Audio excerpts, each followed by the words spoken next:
नमस्कार। सुखविंदर सिंह खरोड़ से जुड़े मामले में हाल ही में हाईकोर्ट का एक बहुत ही अहम निर्देश आया है और इसी ने पूरी बहस को एक नई ही दिशा दे दी है। आज जो हम ये पूरी बात करने वाले हैं ये असल में व्यू नाउ ऑफिशियल के यूट्यूब चैनल पर जारी हुए एक वीडियो पर आधारित है। अब देखिए, पहली नजर में खबर सुनने पर ऐसा लगता है कि मामला ईडी को सौंप दिया गया है, लेकिन असल कहानी वो इससे कहीं ज्यादा गहरी और पेचीदा है।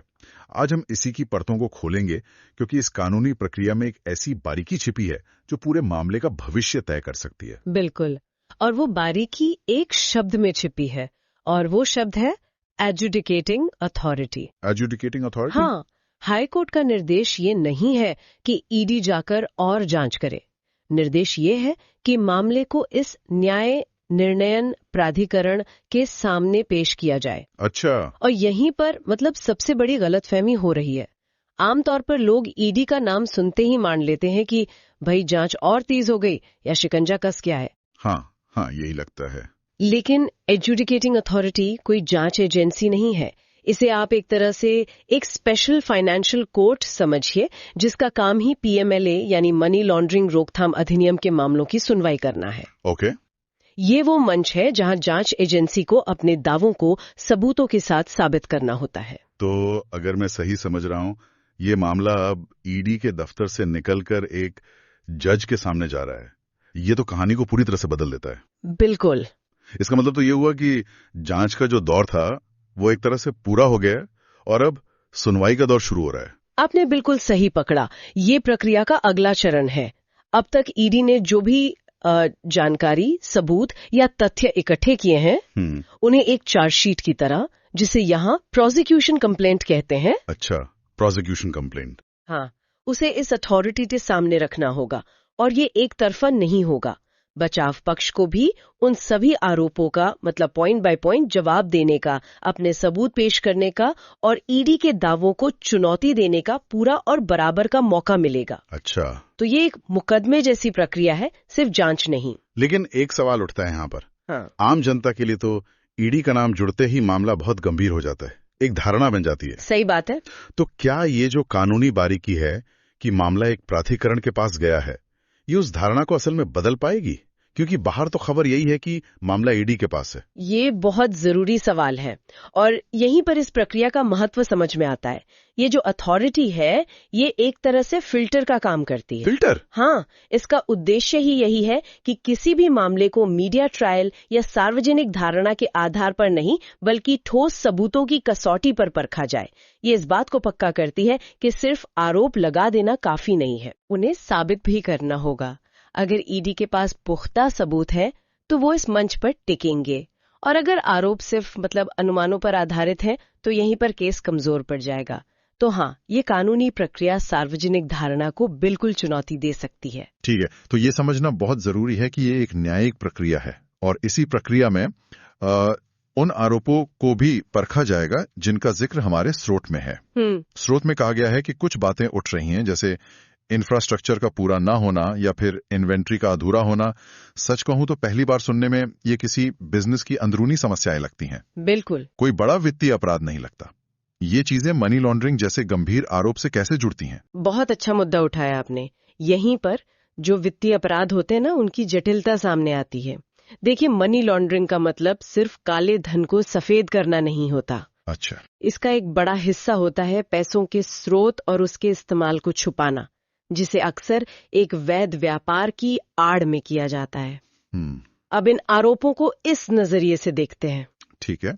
मान लीजिए किसी कंपनी ने प्रोजेक्ट के नाम पर बैंक से या निवेशकों से 100 करोड़ रुपए लिए और कागजों पर दिखा दिया कि हमने एक बड़ा इंफ्रास्ट्रक्चर खड़ा कर दिया है। लेकिन जब जमीनी हकीकत देखी गई तो पता चला कि काम तो सिर्फ 30 करोड़ का हुआ है। सही बात है। तो सवाल उठता है, बाकी के 70 करोड़ रुपए कहाँ गए? सही बात है। वो पैसा सिस्टम से बाहर निकाल कर कहीं और इस्तेमाल हो गया। तो अधूरा इंफ्रास्ट्रक्चर वो सिर्फ एक निर्माण की कमी नहीं, बल्कि फंड के संभावित गबन का एक बहुत बड़ा सबूत हो सकता है। अच्छा, तो इन्वेंट्री का अधूरा होना भी इसी तरह काम करता होगा? बिल्कुल, इसे ओवर इनवॉइसिंग या फेक परचेज के जरिए समझ सकते हैं। कागजों पर दिखा दिया कि हमने 50 करोड़ का माल खरीद कर अपनी इन्वेंट्री में रखा है। ओके। जो असल में शेल कंपनियों को मतलब फर्जी कंपनियों को की गई और पैसा वापस घूमकर कहीं और चला गया। लेकिन जब गोदाम की जांच हुई तो पता चला कि माल तो सिर्फ 5 करोड़ का है, तो बाकी 45 करोड़ रुपए कहाँ है? तो ये जो छोटी छोटी लगने वाली व्यापारिक गड़बड़ियां हैं, असल में वित्तीय अपराध की पहेली के बहुत जरूरी टुकड़े हो सकते हैं। इसका मतलब एडजुडिकेटिंग अथॉरिटी का काम अब एक ऑडिटर या एक जासूस की तरह होगा कि वो इन कागजी दावों का ज़मीनी हकीकत से मिलान करे। आप कह सकते हैं, लेकिन एक जज की निष्पक्षता के साथ वो दोनों पक्षों से सबूत मांगेंगे। अच्छा। जांच एजेंसी को साबित करना होगा कि इंफ्रास्ट्रक्चर अधूरा है, तो सैटेलाइट इमेज, साइट विजिट की रिपोर्ट और जो स्वतंत्र इंजीनियर होते हैं उनके आकलन पेश करने होंगे। राइट। वहीं बचाव पक्ष को अपने खर्चों के बिल, कंस्ट्रक्शन की टाइमलाइन और पूरे हुए काम के सर्टिफिकेट दिखाने होंगे। यहाँ आकर मतलब अफवाहों का गुब्बारा फूट जाता है और सिर्फ ठोस सबूतों की जमीन बचती है। ये प्रक्रिया तो काफी विस्तृत और पारदर्शी लग रही है। तो जब मामला इस अथॉरिटी के सामने चलेगा तो इसके संभावित परिणाम क्या हो सकते हैं?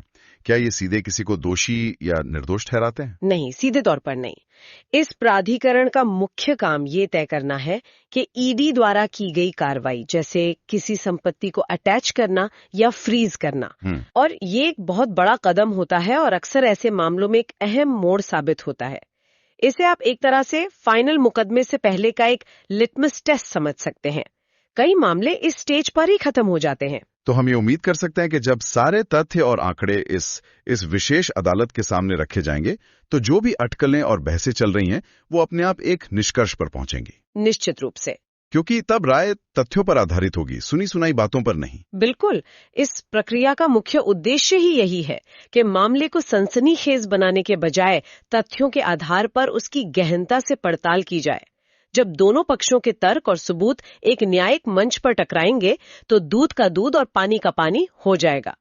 जो आरोप साबित हो सकेंगे वे टिकेंगे और जो सिर्फ बातें होंगी वे खारिज हो जाएंगी। ये पूरी प्रक्रिया पारदर्शिता लाने के लिए ही बनाई गई है। तो मतलब आज की चर्चा का जो सार है वो ये है कि सुखविंदर सिंह खरोड़ मामले में हाईकोर्ट का निर्देश सिर्फ एक प्रक्रियात्मक कदम नहीं है। बिल्कुल नहीं। ये मामले को जांच के धुंधलके से निकालकर न्यायिक प्रक्रिया की रोशनी में ला रहा है। जी। इसे एक ऐसे विशेष मंच पर ले जा रहा है जहां हर आरोप को सबूतों की कसौटी पर कसा जाएगा। हाँ, और अगर हम इसे एक बड़ी तस्वीर में देखें तो ये घटना हमें हमारी कानूनी प्रणालियों की बारीकियों को भी समझाती है। आम बोलचाल में ईडी के पास मामला चला गया सुनने में बहुत गंभीर लगता है, लेकिन कानूनी तौर पर एक विशेष न्यायिक प्राधिकरण के सामने पेश होना एक बिल्कुल अलग बात है। सही। जिसके कानूनी मतलब भी बहुत अलग होते हैं। पहला जांच की तरफ इशारा करता है जो एक तरफा हो सकती है, जबकि दूसरा एक संतुलित न्यायिक सुनवाई की शुरुआत का संकेत है जहां दोनों पक्षों को बराबर का वजन दिया जाता है। ये सब जानने के बाद एक सवाल मतलब सोचने पर मजबूर करता है कि जब कोई मामला सार्वजनिक बहस और मीडिया की सुर्खियों से निकलकर ऐसे विशेष न्यायिक मंचों तक पहुंचता है तो जनता के बीच बनी धारणा और कानूनी प्रक्रिया से निकली सच्चाई के बीच का फासला कैसे बदलता है। बिल्कुल। और हम एक दर्शक के तौर पर किसी नतीजे पर पहुंचने की जल्दी और तथ्यों का इंतजार करने के धैर्य के बीच वो संतुलन कैसे बनाते हैं, ये सोचने के लिए एक दिलचस्प पहलू है।